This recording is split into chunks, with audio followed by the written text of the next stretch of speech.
criticism either when it's in your face Yeah. or like, I mean, don't get me wrong. I feel like some people who are respectful, they'll say, hey, man, Yeah. like you just would you say, hey, man, at least you're trying. Yeah. And then, you got some people who will say something negative. Well, one thing is you got to learn where you're at and grow from where you're at. At the same time, is understanding failure is on the road. This is the pathway to success. A lot of people are scared to try because they're scared to fail. And when you're on your road to your dreams and everything that you're trying to do, failure is a part of the process. And you should embrace failure. Embrace that because how would you know how to do it right if you didn't do it wrong first? Right. You know what I'm saying? So we always have to. Failure is always like you have to learn how to embrace failure and help that elevate you to the next level. Yeah. So, I mean, that was getting with the last recording. Hopefully, this recording is. I'm actually.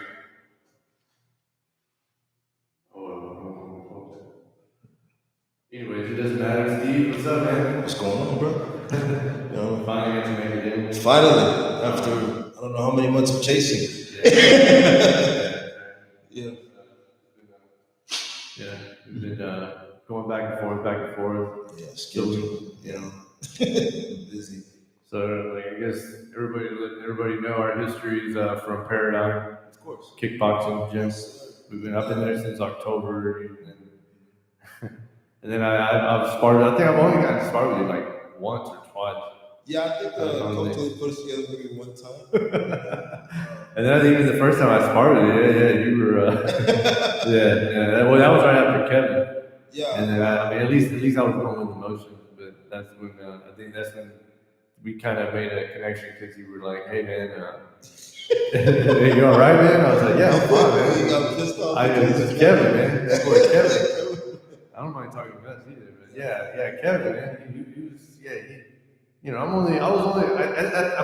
only gained like since then 7 pounds, 8 pounds. Yeah. But even at that point, I was like 155, man. And then that dude, big boy, 230, bro. Kevin's about 230. It's ridiculous. For people who don't know, it's like sending somebody the size of the heavyweight version of Alexander Gustafsson versus Conor McGregor. It's not gonna work, especially when it comes to sparring. But I mean, you have to learn how to like really respect your opponent, but at the same time, it's also understand that you guys are teaching each other. You're learning from each other's mistakes. You're learning from each other. You're learning how to perfect this thing we call martial arts. Yeah. I mean, to me, it's always been since I was a kid. I was always, I don't know. I mean, from Karate Kid to movies where you get the kid getting bullied, and then next thing you know, the kid does something about it. He shows up in the gym, and he has his mentor, puts him through. Of course. I mean, that's always gotten me going, but I never acted on it. I literally had to wait till I was like damn near 39 years old. 4 years old, pretty much just to do it, go for it. Because I always used to get in a lot of trouble, but like I said, I never acted on it. So boom, there I am at Paradigm now, Yeah, I mean, I started doing martial arts or Muay Thai, mostly Muay Thai, in 2014. How old were you then? Let's see, 2014, 7 years, so 27 years old. So I know for a fact that if I had acted upon that as soon as I ended college, I think I would be a champion by now, honestly. Because still can. Yeah, I know, but the thing is, I had been in a car accident in 2017. Oh wow! And what happened was that I got 4 herniated discs in my back. I had the treatment on it, but at the same time, as you get these nagging pains in your nerves, because it goes from the lower part of your back all the way down to your feet, and it's like really, really crappy.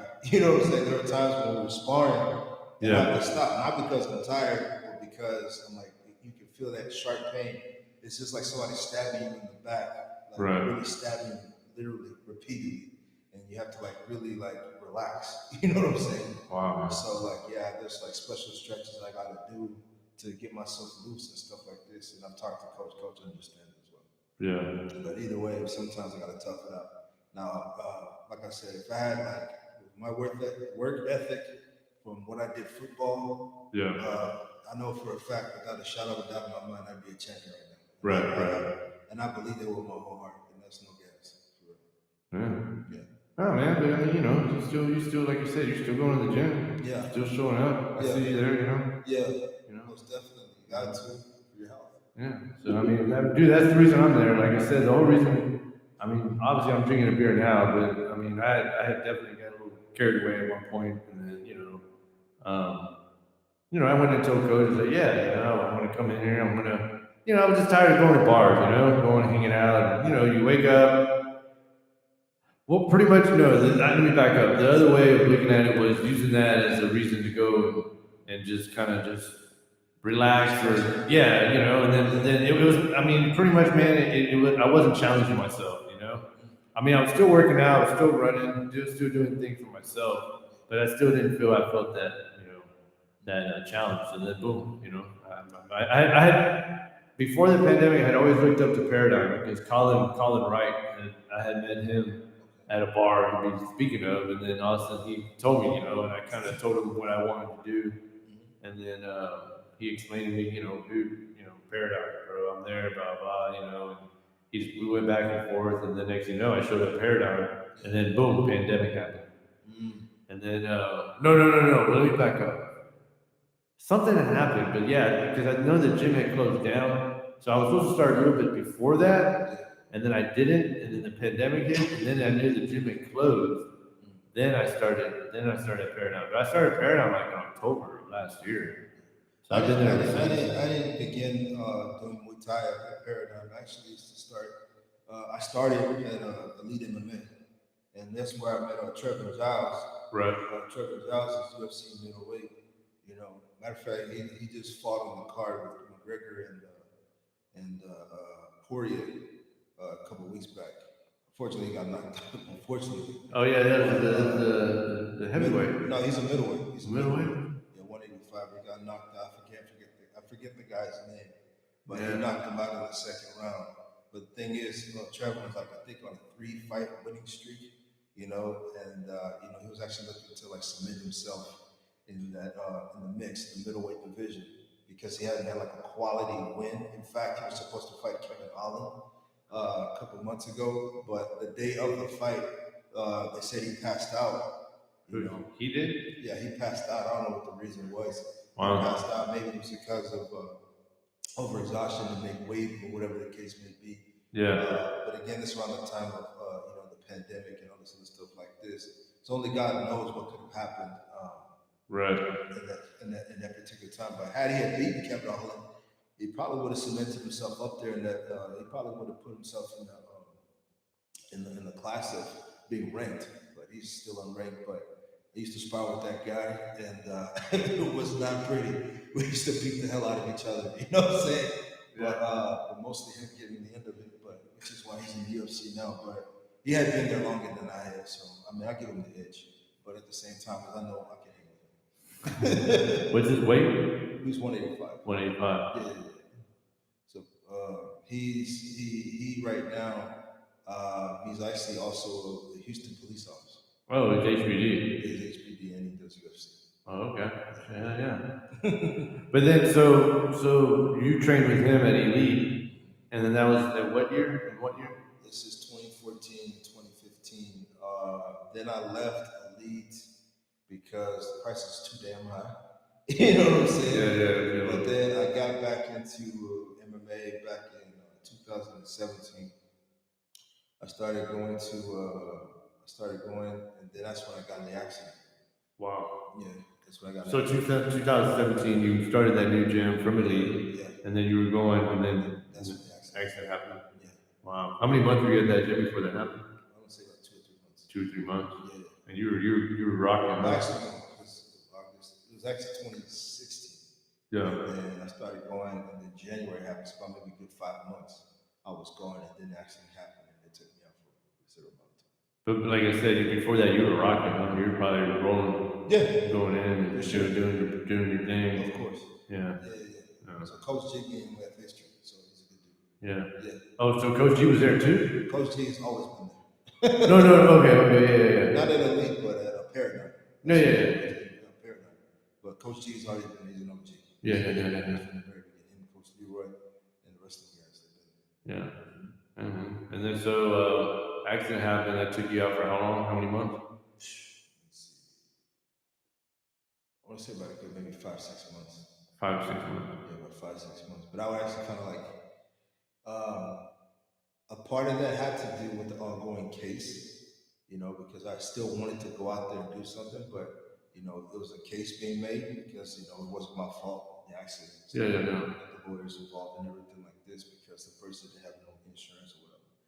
But anyways, so because of the case, I wanted to go back. But of course, you can't go back. Number one, you're hurt. Number two, if they find out you're over working out with a back injury, you're not going to get no money from the insurance company or anything like that. Which is pretty stupid because you're going to re-injure yourself any damn way if you go over doing something as intense as mixed martial arts. So it just didn't make any damn sense. Yeah. Right. So, yeah. What questions you got? No, so then so you were training, and then so I mean you used back in your training there. So around what, 2018, 2019? About 2018. About 2018, that's when I got back into it. No, late 2017. My fault. Late 2017. That's when I got back into it and started going back and forth. Yeah. Mm-hmm. But you've always been. Did you ever start up with boxing, or then you started boxing when you were younger, and then you worked your way up to mixed martial arts? Or I did both at the same time. So I started the lead again in 2014. I started doing the boxing as well. I did boxing. I love boxing. I love boxing a lot. I went to some of the boxing classes with Coach Leroy, but because of my scheduling, I'm not able to go to both classes, like I want to. But boxing is an amazing discipline. I think boxers are some of the greatest athletes on earth. To go through so much pain, just fighters in general. Yeah, absolutely. And boxing. So a lot of people watch the sport on TV, and they're like, I can do that. Right. No, you can't. You know what I'm saying? You learn more respect for the boxers, and you learn more respect for the MMA fighters because of the pain and endurance it takes, and not only that, but the discipline. It's a hard thing to get up and do something you absolutely hate and pretend like you like it. I think Muhammad Ali was saying that he did what he hated. I forget the quote, but he hated every single second of training, but he loved it. You know what I'm saying? He hated every single second of training. But it's those little things, that you do that make you successful. And showing up and pushing through. Exactly. I mean, like I had an example of there was I was training the other day, and the guy, I guess he wanted me to slow down, and I was like, and I told him, he was telling me that I guess he explained to me saying that, well, you don't have as much weight as me, and I said, what does that matter though? I mean, like, I'm trying to keep your repetitions, keep it up, keep going, just keep going. But then, like I said, considering the person might have something going on or whatever, but I just feel like when you're uncomfortable, it's I mean, there's another shout out to like David Goggins, but like you have to work through the uncomfortable parts.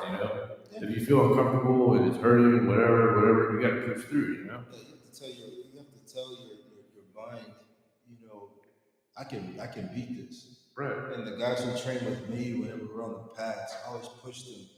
And anybody who ever watches me work out with anybody knows that I'm always pushing that person to the limit. And many times people will thank me, like, hey, thank you for pushing me, thank you for encouraging me, because I always want to push them to go beyond where they think they can.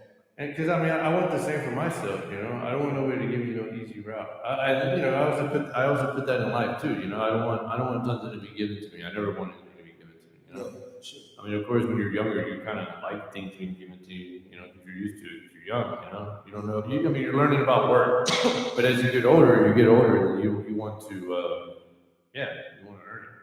You want to earn it. That's very apropos because just this past Tuesday, Giannis scored 50 points, got his first NBA championship. Yeah. He didn't buy a ring.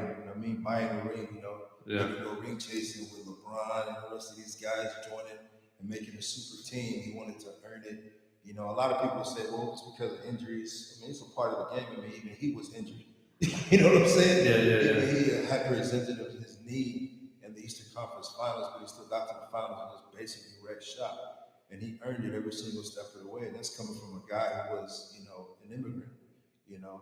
And he came with that small city in Milwaukee, you know, to be a very game Phoenix Suns team. But at the same time, as before to get there, you have to go through KD and James Harden, and you have to beat them. You know what I'm saying? So, Man, don't get me started about James Harden, bro. James Harden, man, that fool there. He can stay over there. That fool can stay over there. Man. It ain't ever gonna be like the Rockets. Of course, Keem the Dream. Man, I was a kid, man. I was 12 years old, man. I thought that was I thought that was a life, man. You know, playing basketball. I mean, basketball was my first love, man. My first love was basketball. Yeah. Just watching Michael Jordan, man, is an unbelievable player. For people to say, "Oh man, LeBron's the GOAT," you really don't know basketball like that. Yeah. I love LeBron. Don't get me wrong; he's at least top 2, maybe top 3. You know, probably behind Kobe. You know, if he was another one, I say I'll put him in front of Kobe. But yeah. To me, I don't think he's as Kobe. I respect him. Yeah, I respect him. I respect him as a player. And now when you got James Harden compared to LeBron, LeBron's heart is more in the game than I would say than James Harden. Well, James Harden, yeah, I can't really hate on James Harden because James Harden he really made the Houston Rockets relevant again. You know, it wasn't a downfall. Everybody knows. Golden State, man. Huh? Golden State. I was going for Golden State because Steph Curry is the G. I was going for Steph Curry, man. That's my dog. But I know people are watching hater, you know what I'm saying? Bandwagon, whatever. But yeah, and I got the Rockets saying, go figure, right? So, yeah. But yeah, man, I think James Harden had his best chance when they took the Golden State Warriors to that Game 7.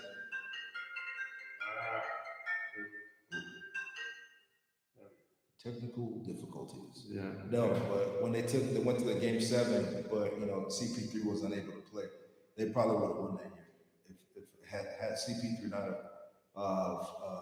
But that was ironic too, though, man. That was like the most messed up. I mean, on Golden State's behalf, because he was doing his thing, man, and then teaming up with Harden, it was a perfect connect. Yeah. And then that injury happened, and it was just like. Well, I mean, you got to remember after that happened. And he wasn't right after that. Yeah, he wasn't right. Well, the thing was, after that happened, James Harden's like, I don't want to play with him anymore. And that's when it's just like, oh, give me Russell Westbrook. You know what I'm saying? How can you be like that like specific about what you want? For the team, for Houston, When you're the star, you can get whatever the heck you want. But the thing about Harden, again, he made the Rockets relevant. But again, I can't give him that much shine because you had Dwight Howard, you failed. You had CP3, you failed. You had Russell Westbrook, you failed. Yeah. You're with KD and you're with Kyrie. Now, of course, the injury, you have KD and you still failed. Yeah. You see what I'm saying? Yeah. So you seem to not show up in the best moments. You know what I'm saying? So when you have to. Now, albeit that, he had an injury, had not, KD, his foot was on the line on that, I forgot what game it was. I think it was like a game 6 or whatever. Yeah. You know what I'm saying? They probably would have lost, the Bucks, they probably would have lost had, KD's foot not have been on that line, to make that 3-pointer. They made it 2 instead of a 3,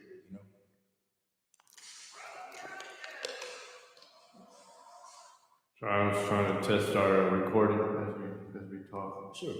No, but it just seemed like after that year, it just faltered after that. After that year, it just kind of like. Which year when CP3? Yeah, man. Like after that, I honestly, I'm not gonna lie, I really didn't watch that much after that. I mean, I would keep in touch and keep up with the games, but then, man, like when it was just Harden, I just wasn't into it as much as I was before, man. I was just like, come on, man. Like, and then, the repetitive, every time we would get to Golden State, and then boom, They were just like our arch nemesis. Like we could just never get past them. Well, also, very frustrating. We also have to remember the fact that he was coaching. Mac D'Antoni, he's a decent coach. He'll get you some regular season wins, but he's not going to win you no championship. True. Steve Kerr.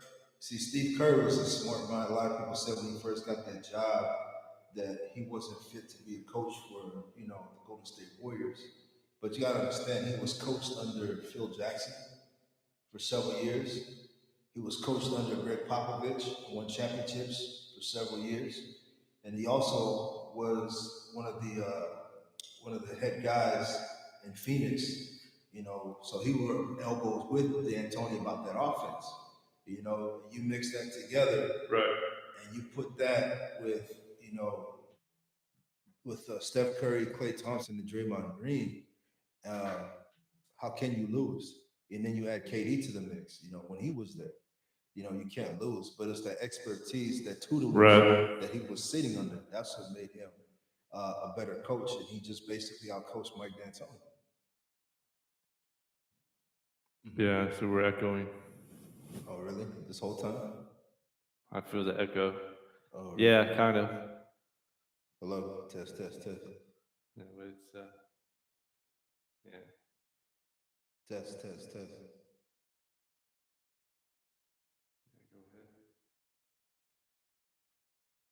We're going back and forth, so we are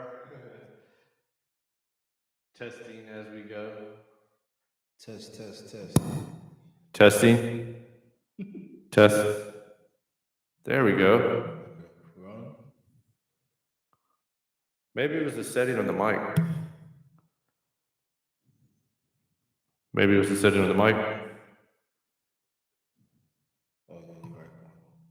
think it was. But you can actually bring it closer if you want, because... Oh, yeah, we're good now. Yeah. So what questions you got? Test. Go ahead. Test. Did you work out this week? Yeah, you saw me there. Well, I saw you on Wednesday, right? Yeah, you saw me Wednesday. What do you? But before that? Before that, I go to Dynamic Fitness. I lift weights there. Yeah, I lift weights at Dynamic. Oh, you do? Oh, is that up the street? It's actually on 90.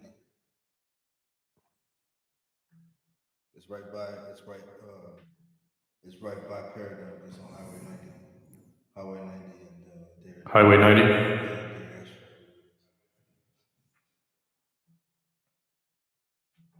So I gotta change the settings, man. Working as we go. You learn as you go, brother. Yeah, thank you. So you talk about boxing. So tell me, like, who are your top 5 boxers of all time? Who are your top 5? Mike Tyson.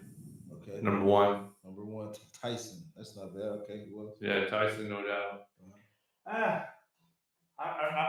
I would say I really have about 2. You don't even have 5. Wow. Well, I mean, obviously Muhammad Ali. I remember when I was younger, Chavez. Who did you say, Chavez? Cesar Chavez. Okay. Yeah, I remember him when I was younger. And then Duran. Oh, Roberto, hands of stone. Yeah. Yeah, he was a bad. But those are what, 155 pounders, right? No, he was a middleweight. So what, 145? Middleweight. Well, 160, 180. 168. Yeah. 175, something like that. That's what I forgot the rank for boxing. Boxing got so many different divisions, so many different belts. It's ridiculous. The cluster. Yeah. But he's a middleweight. I'm looking for Sugar. Sugar was a middleweight too, and that was they called him the Fantastic Four, something like that. He had Sugar Ray Leonard, Roberto Duran, Marvin Hagler, and Hitman Hearns. Those are the top 4 middleweights. Around that time.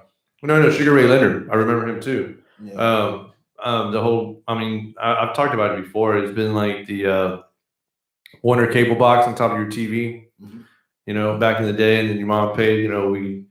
My parents would go out for the night, and they would leave my brothers and me. Yeah. And they would rent the pay-per-view. Oh yeah. And then we would watch the fight. That would be our Saturday night while they're out, you know. Oh, that's cool, man. Yeah. And then I don't know. I just remembered Mike Tyson, man. I just remember I was young, and then Mike Tyson would come out, and it was just like done after the first round, over. Yeah.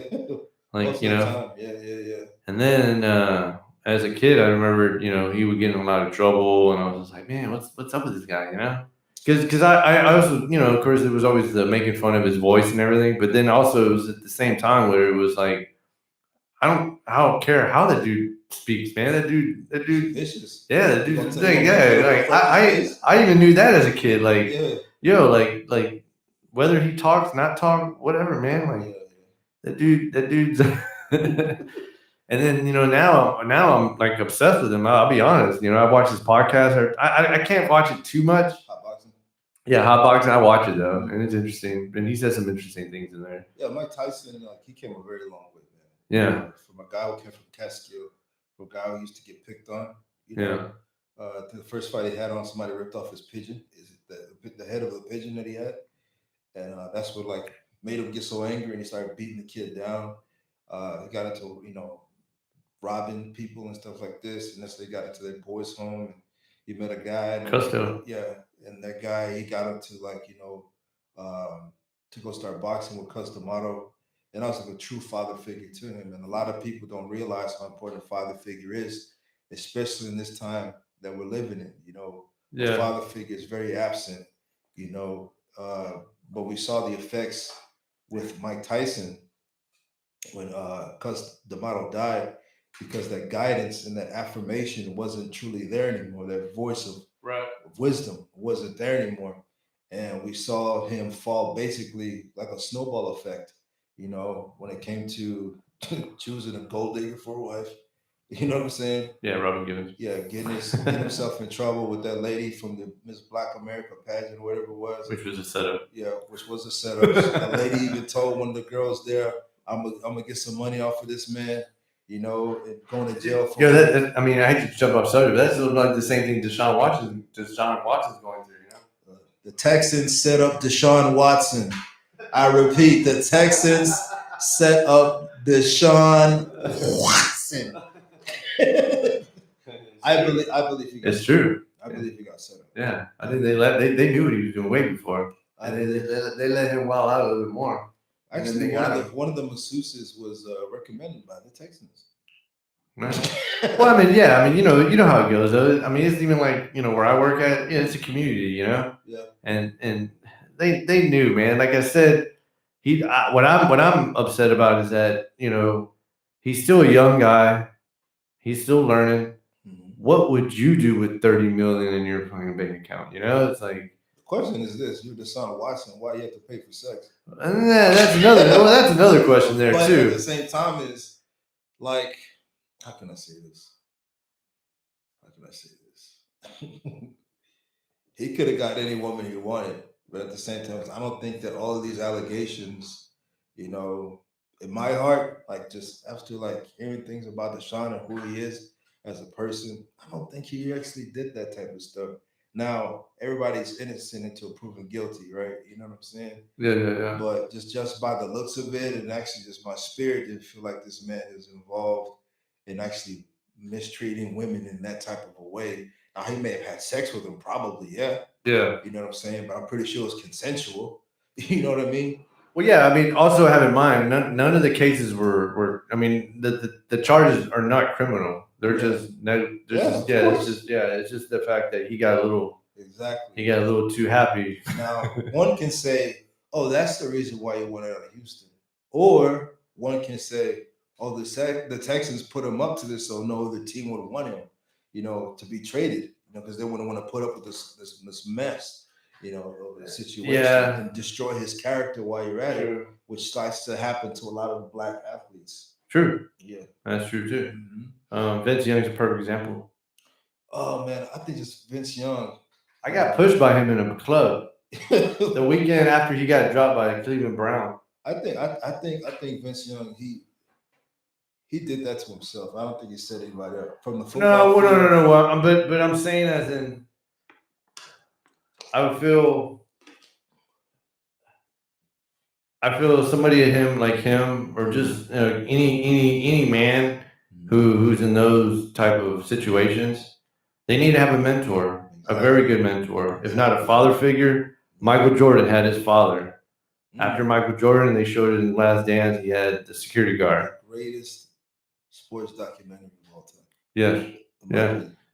No. Yeah. Yeah. His dad was very instrumental in his life. But you need that. You need something to question and say, hey, this came across me like, am I right? Am I wrong? No, you're wrong, bro. Like, don't get it twisted. Like, and then or hey, well, dude, I mean, some type of guidance. That's what I feel, man. Some like maybe Deshaun Watson did not have any guidance. The father figure is very, very powerful. Yes. There's the mom, hey, stop doing it, but then there's dad, hey, you know what I'm saying? Yeah. It's that authoritative voice. But not only that, it's something powerful, because if you look at the Bible, because I'm a Christian, I got to preach something. Jesus, when he got baptized, even he needed affirmation from God, because after he got baptized, the Bible says that the windows of heaven opened up and the Lord spoke and said, "This is my son who I'm well pleased with." Right. You know what I'm saying? So it's just like this. Even Jesus himself, the Savior, he needed affirmation. So when you look at those types of things about speaking into a young man's life at different stages of him growing up, for instance, look at what's going on right now. You got men wanting to be women, and you got women wanting to be men. What is that? That's the fruit of the root of the fatherless generation. When you don't have a father figure in the home, you know what I'm saying? When you don't have a stout figure to speak forth wisdom into his children, because only a man can raise a man. You feel what I'm saying? And women, and there's more shout out to the women that actually do both, more power to them. But at the end of the day, a man's got to raise up a man. You know what I'm saying? I'm not saying that men who grew up in single parent homes, they're less likely to be successful. Look at LeBron James, dude's a billionaire. Yeah, definitely. But what I'm saying is that when it comes to, because even he needed those coaches to speak life into him. Like LeBron needed one of the I forgot the guy's name, one of his coaches, to bring him along through basketball and taking a basketball practice. LeBron would stay at his house at times and things like that. Even Allen Iverson, same situation. But you always need that dad at home, that you can lean on. But sadly, dads are not taking responsibility for making a child. You know what I mean? Right. Or they're dead. But this is the society that we're living in, and that's what the devil wants. Because if you realize, God created man, and out of man came a woman, and out of woman came a child. You know what I'm saying? So God is 3 in 1. So everything God makes is 3 in 1. You have a body, a soul, and a spirit, right? So I have a body, soul, and a spirit. So go back to 3 in 1. You have the father, then you have the mother, then you have the child. But now that's the image of God. What does the devil want? The devil wants, woman and woman, man and man. And we know that's unnatural. And we can prove this scientifically. Because if we put let's just say, and I don't hate gays or anything like this. I'm just not for it. Just, you are who you are, but I'm not gonna, hate them. But this is just a scientific scenario. If you put all the men that are gay on one island, and you put all the women who are gay on another island, okay, you leave them there for 50 years. How many people you think are going to still be alive? They're probably going to die out, and they're not going to procreate. Why? Because you don't have a womb. You can't do that. But yet society accepts this, and the Bible calls that a depraved mindset that people are embracing now. You know what I'm saying? And that's something that God himself does not approve of. People like to try to twist it and say, well, God is love, and all this other stuff like this. But if God is your Lord, if Jesus Christ is your Lord, okay, the Bible says, my sheep hear my voice. And if you say, hey, I'm a Christian, well, how did you get saved? Did you read from the same Bible? You know what I'm saying? That says homosexuals don't go to the kingdom of God? Yeah. You see what I'm saying? So it's like if you say you serve that Lord, but yet it's written in His Word, and His Word says, "My sheep hear my voice." Mm-hmm. You know what I'm saying? Then how in the world are you agreeing with this lifestyle with the Word? You know what I'm saying? That contradicts what God wants. You see what I'm saying? Not only does God want, but also even nature. You know what I'm saying? Yeah. You see what I'm saying? So, and this just goes back to like not leaning on God, the Father. You know, but I'm sorry, I kind of got off topic, man. I just, I felt that on the spirit to speak that, man. So, yeah. No. My point is the fact that like, well, I guess I know we went off, but but what I was,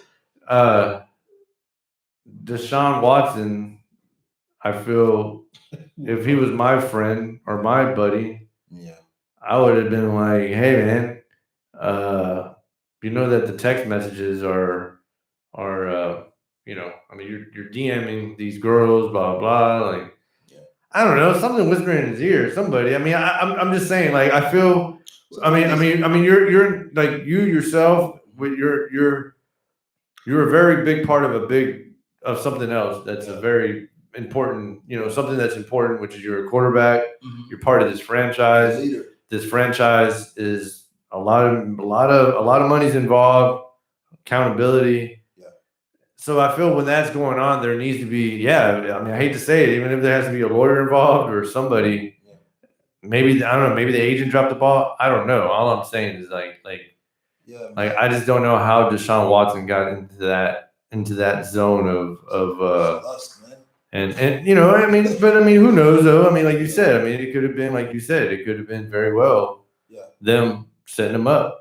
I think it's them setting it up, but I think it has a little bit to do with a little bit of both ways. But only God knows the truth. Right. As far as his football career is concerned, I can't find him.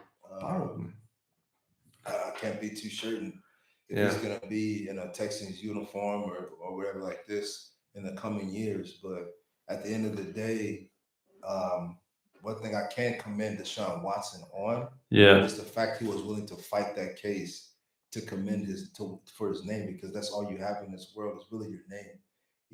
Not just your, not the reputation and accolades, but when somebody thinks of you, when you hear your name, like, what is attached to you? O.J. Simpson, what is he attached to? Yeah. Murder. Yeah. But that eclipses all the accomplishments that he did before that. When it came to the Heisman Trophy, the 2,000 yards, yada yada, whatever you mention the name O.J. Simpson, look at the murderer. Yeah. Look at the reputation of a guy like Bill Cosby. Absolutely talented guy, great comedian, clean comedy. Had one of the greatest sitcoms in this world that they're still playing on certain networks. And his reputation got damaged when it came to that whole criminal case about raping women. So your name is very, very, very important. You can't surround yourself with people, with too many people. You know what I'm saying? Yeah. Especially the ones that are that I would say that you can't surround yourself with too many people. Period. I should say that. Just put that point. No, I run pretty to myself in a way. Yeah. Like there's only a few people that I know that are in my corner. Like obviously I mean. Yeah. I know if I had an issue, I could call you or whatever. But I'm just saying in general, like I feel.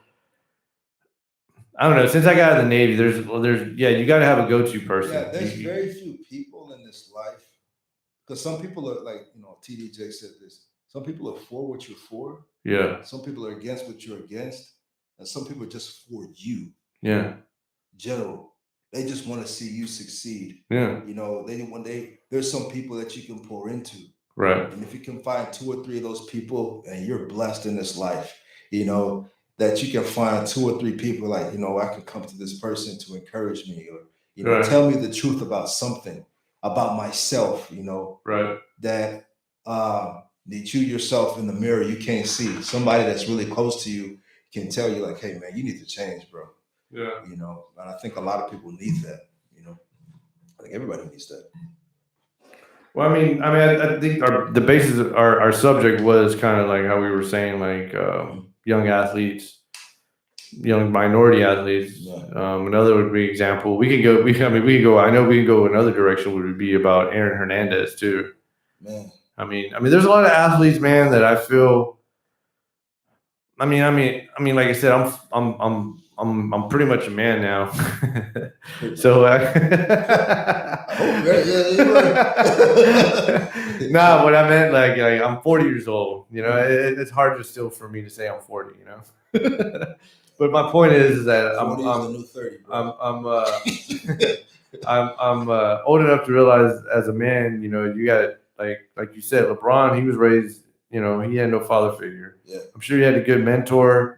I'm sure he was smart enough to place somebody in that void, of course, and to guide him to get where he's at now. Yeah, he's keeping his circle very small. His family, Maverick Carter, and Rich Paul. But that takes being an individual. You know, an individual. And then when you're an individual, you think for yourself. You don't think through others. You know, and then when you think through others kind of influence your ideas. And then later on, you're there, you know, your hands up, and you're like, well, who do I blame? And then you're blaming them. It's like, well, yeah, they're part of, you know, they probably enabled you. They probably got you where you're at, which is not where you want to be. Yeah. But then again, you still got to look back at yourself. You know, you make the final decision. Correct. You know, I mean, nobody unless they're holding a gun behind your back and telling you, you know, say yes or no. You know, I'm going to consider that a friend.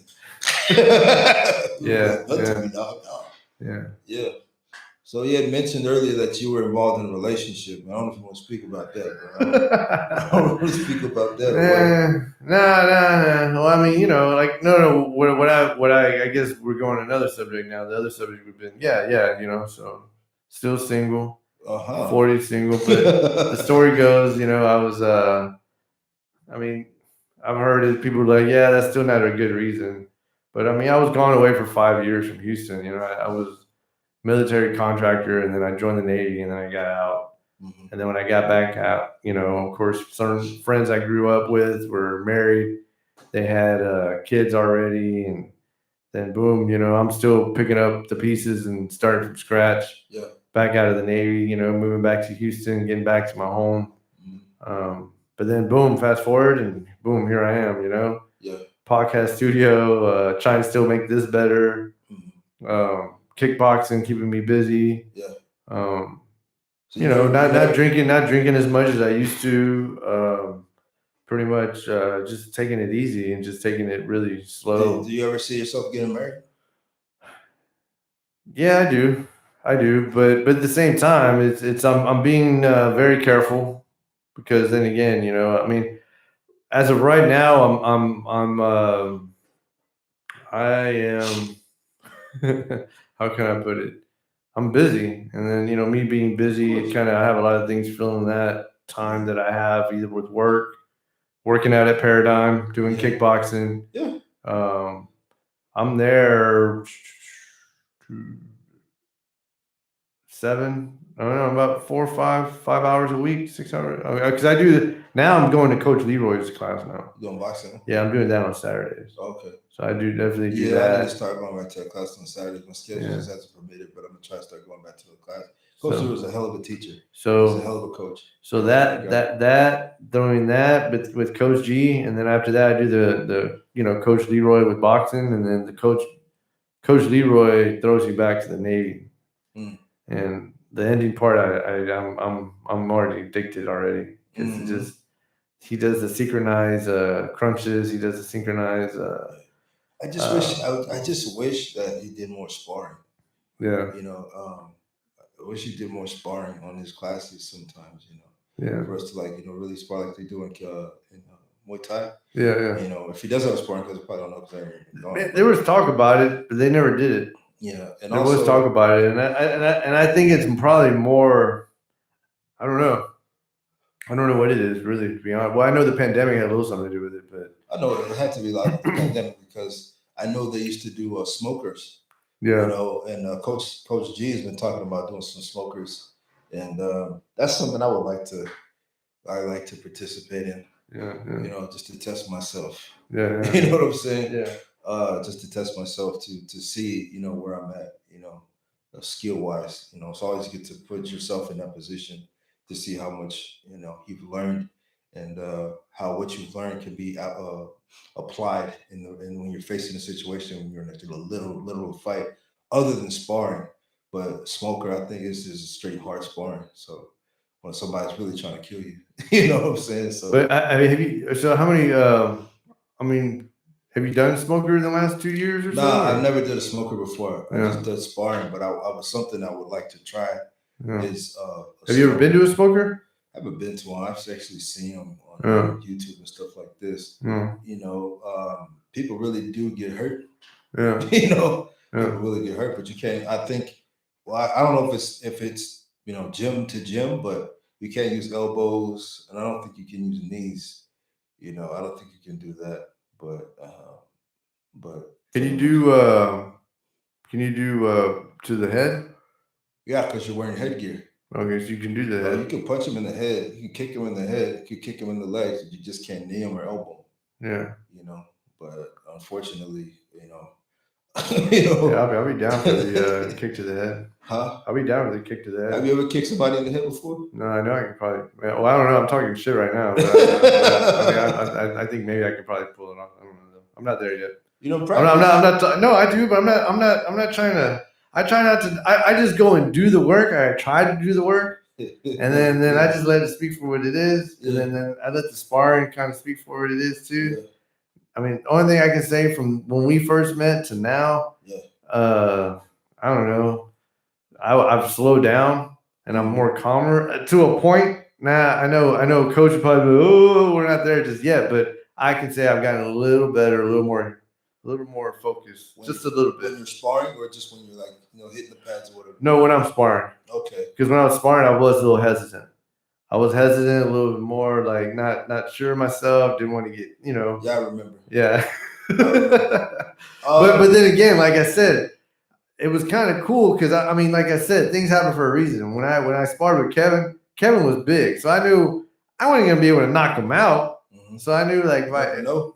Well, yeah, true. You never know. You never know. But he just slipped me too, though, man. And he just scared me, dude. I was like, whoa, because he could have just like wham right there in the chin, and then you know. Yeah. Plus, he's a longer guy. He's like 6'1". He has long arms and stuff like this. I always know try to like my arms are long too, but I know that if you try to go to the inside, you're gonna have to take one and get one. Yeah. You know what I mean? So like, you know, you have to be willing to be that brave and learn how to slip, you know, and you know, go take your unders, you know, and to get up under his arms and just hit him into the body. You know, I used to hit him with a lot of body shots. That's what I would take him a lot of body shots and leg shots. Well, no, I think you knocked him down once or twice, didn't you? Yes. Yeah. There are times I didn't witness it, but I just remember. Yeah. I remember I was like very beginning, and then I looked over. Yeah. And then when I looked over, I saw like Kevin on the ground. Like, damn. And I went back to what I was doing. I think I punched him in the chest. Oh, damn. And he fell down. But also there are times where guys who try to kick me, and I'll catch the kick and I'll trip them up. You know. Well, like I said, I sparred with you that one time, and yeah, you threw me to the wall, but I bounced out. I was going with motions, but I was moving. Yeah. I just knew I had to move with you because then you got tired. Yeah. Well, yeah, tired, and also that nagging back injury. Yeah. And that's one thing that you know. I didn't know about that. Your back is so important. You know. Yeah. It's like, dang, bro. Until you actually face it, you don't realize how much of how the importance of just your back in general, your lower back, because like it just your hips, you know, everything, your core, that type of deal, it affects it so bad, you know. So when it comes to fighting, but and there are times where I stand, and just stand, and the back starts hurting. Or you can sit, and just your back starts hurting. Yeah, you know, man. It's not fun. It's not fun at all. Wow. But you know, it's just something you got to deal with, bro. Yeah. You continue to try to do therapy, stretches, and stuff like that. But it is what it is. Yeah. Mm-hmm. Well, no, man. I mean, I had wanted to bring you on, you know, because I don't know, you still on tight on time right now or what? What time is it now? It's 8:36. Oh, okay. Yeah. I thought you had like any question that you wanted to ask, like any like a. Well, no, well, no. The whole point of the podcast, obviously, my format is, like I said, I love just meeting people Shooting the breeze. and shooting the breeze. Also, but I mean, obviously, I'm using the Paradigm community to pull, and I'm glad to do that because there's a common place there for us because we train there. Of course. And I guess I guess the question. Well, I mean, also I wanted to bring you over to show you the studio and Of course. show you, because I know you want to start your podcast. Yeah. And then I know you're doing your Christian hip hop. Yes. And then you do your rapping. So yeah, you can talk about that too, man. I mean, but what's up? So how long have you been doing that? I've been doing that since 2009, so about a good 12 years on and off. I first started doing it. Well, first of all, I got saved because I was watching a series called The Truth Behind Hip Hop with this pastor named G. Craig Lewis is out there in Dallas. And it's funny how you can listen to a song and you're like, it makes you do things, like in a sense of like it sets the mood. Like you can listen to a Lil Jon CD, like, oh man, he just fired up. Because I remember those days when we used to play football, we always had to listen to something. Like I played defense. You had to listen to something edgy to get you in that mood to just knock somebody the hell out. But this pastor, he brought this series called The Truth Behind Hip Hop. Right. And one of the very first rappers he was talking about was Snoop Dogg. And one thing Snoop Dogg did was he did the song called Murder Was the Case. It was back in, I think, 94, 95. Yeah. Murder Was the Case that they gave me. And as a kid, you listen to, man, this is a cool song. The beat's awesome. You get hypnotized by that beat. Sometimes you get hypnotized by the beat, but you miss what the person is saying. And if you listen to the song, Snoop Dogg actually tells you, hey, I sold my soul to the devil. Mm-hmm. And if you look at the video, you'll see that in the video he's laying down in a bed. Yeah. And then a crow comes in. And everybody who knows crows represents death. Yeah. And then the crow, it turns into Jesus, then it turns into Satan. You see what I'm saying? Mm-hmm. And he's actually having a conversation with Satan. And Satan says, give your life to me, I'll make it better. And then Snoop Dogg says, how long will I live? And then the devil says, eternity and forever. And then, Snoop Dogg, and will I be the G that I was? You know what I'm saying? Yeah.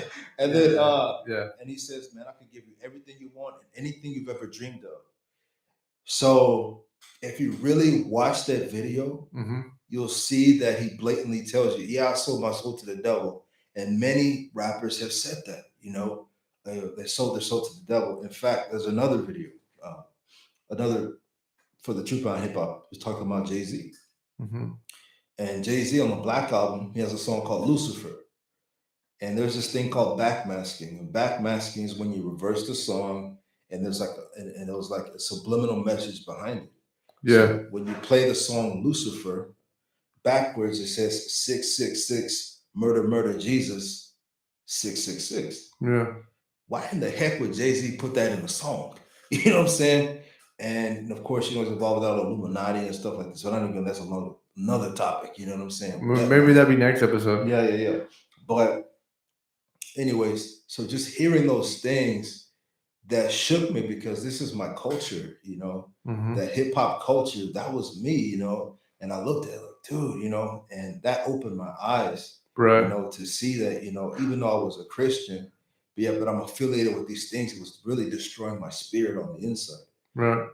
So what I did was like, I ministered a lot to a lot of young kids and they listen to that type of music. So I said to myself, you know what?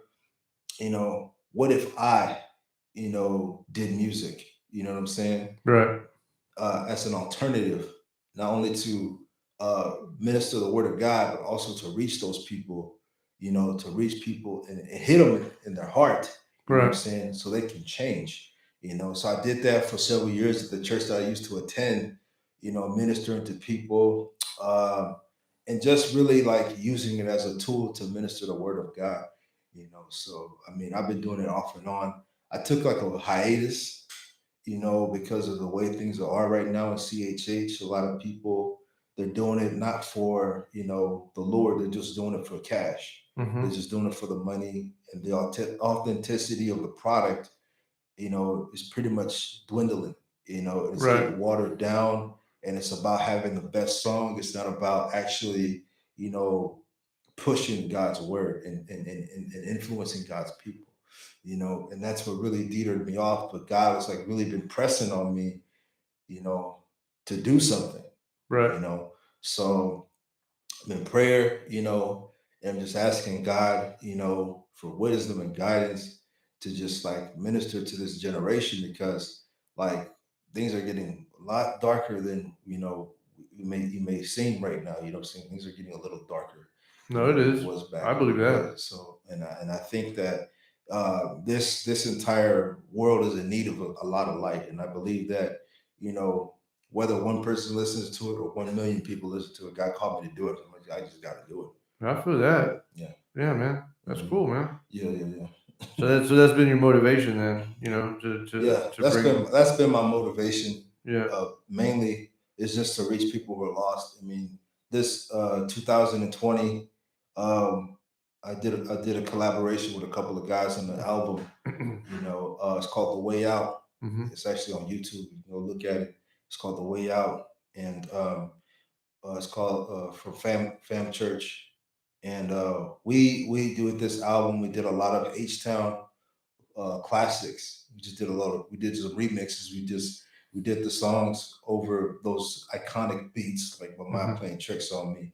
I'm a G. We actually made a video. I actually directed and actually wrote the screenplay for the video. I'm a G. You can go look it up. It's I'm a G remix. For Fam Church Houston. You can go look it up right now. It's got a lot of views, a lot more views than I used to have, you know what I'm saying? Yeah. But it's a very powerful video. It's funny, it's captivating, but it's not boring, Yeah. And a lot of people, when they think of Christian hip hop, that's boring. I don't want to deal with that stuff like this. We actually can rap. You know what I'm saying? And another thing about the reason why I kind of took IS because there's too many rappers on this earth, and I don't want to like stay in one lane of just, music. But me, I can act. I can write. I've written many plays and acted and directed and started many plays, and that's what I'm really working on right now to start my own uh, movie company. That's the thing I'm working on right now at the moment to start my own movie company. Yeah. And I'm writing some scripts to some movies, and I'm involved with a lot of people when it comes to like networking. Matter of fact, I don't know if you remember this show called A Different World. Yeah, of course. Yeah, very iconic show. There was a lady on there named Charnel Brown who played Kim, the darker skinned chick on the show. Darker skinned, she was short, dark skinned chick. Yeah. But yeah, she's my acting coach. She's one of my acting coaches. So I've gone to her. She's given me guidance too. So there's a lot of things that I'm planning. I've been off the radar for a minute, but things have started to come into form. I just have to get some things situated, but things are about to come to pass for me. I believe that. Right. Yeah. So cool. So you definitely work on some things, the acting, for sure, and man. Rapping. For sure, man. And it just goes back to the conversation we had, about purpose. Every day somebody gets up going to a job they absolutely hate. And the reason why they hate that job is because they're not walking in their purpose. You shouldn't hate your job. Why should you hate a place that you spend more than half your life there away from your family? You know what I'm saying? No, it's very toxic. It's very toxic, man. It can be very, very toxic, especially in an environment with people are gossiping and and all this other stuff like that. You don't need any of that. We want positive energy, but at the same time as you want to leave your mark. Miles Monroe said, your job is something that you do. Your work is who you are. This is your work. Can't nobody erase this. That's what I love about this. Exactly. Nobody can erase this. Yeah. You can't get fired from this. Yeah. You know what I'm saying? Yeah. You own this. And a lot of people are going to a job they absolutely hate, and they can get fired. But see, the other thing with that though, I feel people they want it quick, easy. They don't have it quick and easy. They don't have it quick. And I mean, I think any true success story is not going to come easy. Well, yeah, but I have to think not only that, but I think people stay complacent. I'll give you an example before I go. when I was in college, okay, I worked at Sam's Club. I worked at Sam's Club in the tire shop. Okay. Yeah. I started as a cashier in the main, store. Then I moved to the floor, learned how to drive a forklift, got groceries, yada yada yada yada. Yeah. This is me in 22 years old, And when whenever I would pass by certain individuals, they would have their badge, but they were gold, and on the and it said 5 years of service, or 10 years, or 20 years of service, and even it got so much to the point where they actually had this wall of the faces of people who had worked at that job for up to 20, 15, 30 years, whatever, Yeah. like this. And every time I passed by that wall, I got sick to my stomach. I said, this is a graveyard. And the reason why I said it's a graveyard, because people wasted their life here. They let their dreams die because they were afraid to actually step out and actually do something. You know what I'm saying? The richest place on earth is not Dubai. The richest place on earth is the graveyard. Yeah. Because the greatest dreams went to die there because they were too afraid to start. Yeah, man, that's You the feel what I'm truth, saying? man. And Yeah. that's what Miles Monroe said. People, this is a very powerful thing. I want to say this also, man. Mm-hmm. The tombstones. Mm-hmm. It says, "Here lies so and so." Epitaph. That's what it's called, epitaph. Here lies yada yada yada, son, family, father, whatever. They said, "Do you know the reason why epitaphs exist? The reason why epitaphs exist because people live such mediocre lives. You never would have known they existed without that epitaph. Yeah. You want to live a life that when you die, you want the whole world to feel that. That's the definition of greatness. Right. That you know that when you die, the world is not going to be the same. I.e., Kobe Bryant. The whole world felt that. Oh yeah. You didn't even have to watch basketball, Yeah. but you knew greatness. Yeah. You see what I'm saying? So when you talk about greatness, it's called hustle. Mm-hmm. It's called hard work. It's called dedication. But at the same time, it's called influence. And it's about who you're influencing on the inside that makes you great, to the point where people will be drawn towards you because of what you are implementing inside of them, what you're investing inside of them, because of what you did in the silent when nobody was looking. Yeah. You got it. So then you can give it to those people. Yeah, I feel that. Yeah, I feel that. So yeah.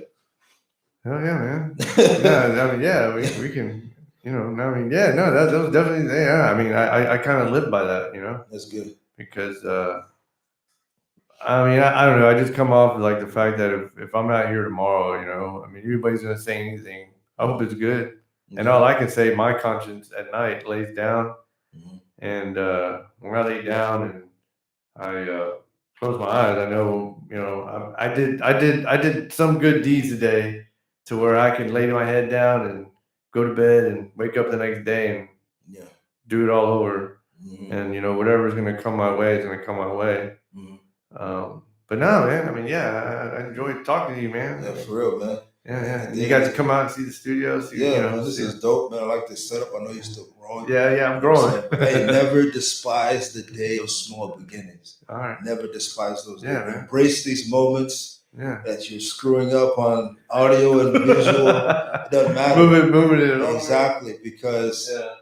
And the funny thing is, a lot of people will be like, I don't want to do this anymore. This is too hard. But I commend you, because you want to continue to become better. And that's what life is all about. Is the challenge and embracing it head on and want to become better. Just like surfing, you know what I'm saying? You ride that big wave. You know what I'm saying? Yeah. You embrace the wave as it's going. You know what I'm saying? That's what keeps you, level. You know what I mean? So I think you're on the right track of where you want to be as far as your purpose is concerned, man. Appreciate it, Steve. Yeah, and I just want to tell everybody out there, man, Yeah. No, but I mean, like I said, this is our, like I said, everybody that comes, man, you're more than welcome to come back. Sure. I mean, I appreciate you coming on. Yeah, seeing my gig, seeing what I'm doing. Yeah, man. You helped me tweak it a little bit better from that. But yeah. I mean, from Stanley to Jonathan. Yeah. People from Paradigm. Yeah, man. I mean, yeah, y'all are my community. Y'all are my family pretty much now, Wow, that's awesome. So, man, yeah, definitely, man. I mean, I appreciate it. That means a lot. I'm very humbled by that. Yeah, man. Really. But I appreciate it, man, because I think it takes a lot for somebody to take time out of their day, come and hey, just kind of check it out, and like you said, shoot the breeze with me, Yeah, man, you're blessed, man. Yeah. Appreciate you having me. All right, thanks, dude. Yes, sir. All right, bro. Cool, man. We'll go ahead and end it there. All right, guys. End of episode 10.